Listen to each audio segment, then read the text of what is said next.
Daryl was watching the show this week, and he knew I was speaking down here. And,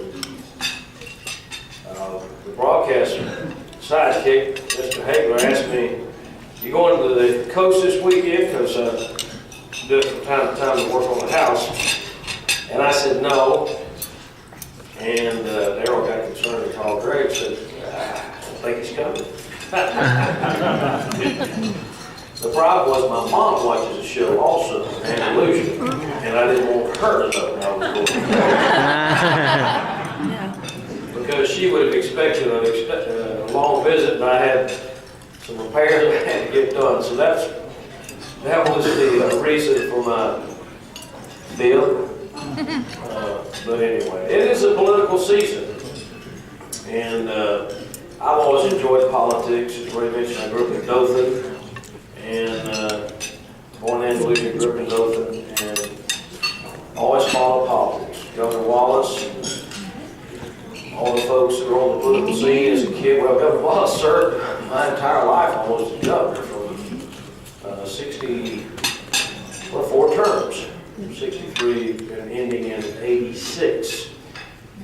So he was a significant part of Alabama leadership over those years. But the first person I ever met, or one of the first persons I met, when I came to work at Alabama House of Representatives, Miss Linda Bowman, right here, and I had the privilege of talking with her.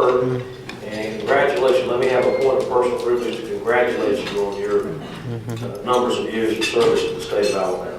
Thank you very much. Tonight here, she's moving to God's country. She's going to Dothan, whenever she can get a chance to do that. Her and Brother Bowen returns back to peanut country. Can't hardly be good boiled peanuts. How many people, just out of curiosity, like boiled peanuts? Reminds me about this Yankee that came down, and he was going through Dothan, and he said, "What's all this deal about boiled peanuts? Boiled peanuts." I think it was from Minnesota or something like that. Wisconsin. Ohio. And they made fun of the way we talk. Illinois. So, anyway, he stopped and got some boiled peanuts, and he got to the gas station around the circle in Dothan. He said, "Man, it's got a good flavor to it, but this crunchiness on the outside is killing me." So he showed him how to shell a peanut without the hole. That's a big difference, isn't it?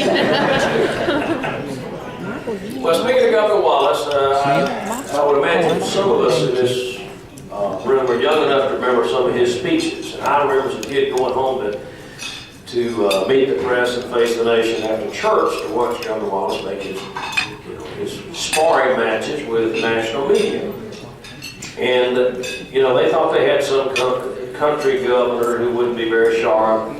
And Governor Wallace answered all the questions that they had, and I'm talking about international monetary policy, national foreign policy, and things like that. That's very impressive with it. Well, they were frustrated at how well he answered the questions. And finally, Mr. Spivak, who was the moderator of Meet the Press, said in disgust, "Governor, you think you're the smartest man in the country, don't you?" And Governor Wallace replied, "No, sir, Mr. Spivak, I don't think I'm the smartest man in the country. I don't even think I'm the smartest man in the state of Alabama. But I am the smartest man on this television program."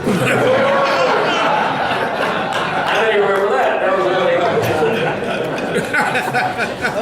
He used to say there's not a dime's worth of difference between the National Democrats and Republicans, and I want to tell you, when he was running as an independent for President of the United States, this time we jar the federal government by the eye teeth.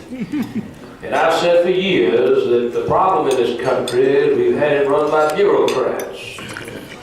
And these pointy-headed pseudo-intellectuals. Somebody said, "Well, Governor, what is a pointy head?" I said, "That's somebody whose head is shaped in a triangle and their brains are in the upper third." And all these folks walking around Washington with big positions, looking so important, carrying their briefcases, But you know, I bumped into one of them one time. His briefcase came open. You know what was in there? A peanut butter and jelly sandwich. The true story. He said they ought to take all these bureaucrats with all their briefcases and throw them in the Potomac River. But then the environmentalists wrote me back saying, Governor, that wouldn't work. You mess up the river too bad. Oh. Another governor we had was Governor Guy Hunt. Now, he was from Holly Pond. Anybody from Coleman County in here? Coleman's a beautiful county, and they talk a little different, or at least in Holly Pond they talk a little different than Governor Hunt did. And Governor Hunt, of course, was from the hill country of Alabama. And he said, the first thing he did when he got elected, he said, we're going to have us one Windoozy of a fish fry. And immediately everybody went to see what Windoozy was, the dictionary.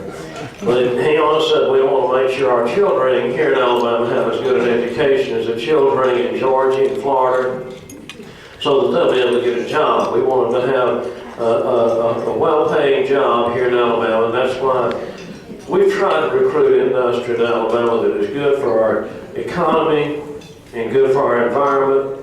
And we've determined that tourism is probably the best industry you can recruit to Alabama. Because people all around the country come here and spend money right here. And so terrorists come here and they come to Lake Gunnersville and all across Alabama and spend money. Finally, his staff leaned over to Governor Hunt and said, Governor, it's not terrorism, it's tourism. He said, that's what I'm saying, terrorism. A little bit of different dialect there. Governor Folsom, I saw him the other night. Of course, he also was from Coleman. We've got a lot of issues that face Alabama, very important issues. I don't have them with me, but I will talk about it if I did. But, bingo, somebody said bingo? Oh, that's it. But it's a pleasure to be here, and Marshall says her greetings as well. And, you know, as I said in my ad when I ran for lieutenant governor, I'm Jim Folsom. I've never played tennis at the Mountain Brook Club. I've got 4 wives and 2 shotguns. I mean, 1 wife. Anyway, you know what I mean. A little mix up there. Well, you know, how many remember Senator Howell Heflin? Senator Heflin was a heavyweight in many ways, in politics and in size. They used to tell Senator Heflin that he was good at bringing home the bacon, you know, all them federal dollars. He said, I'm bringing home the bacon to Alabama. One of his opponents said, yeah, the problem is you eat half of it before you get home.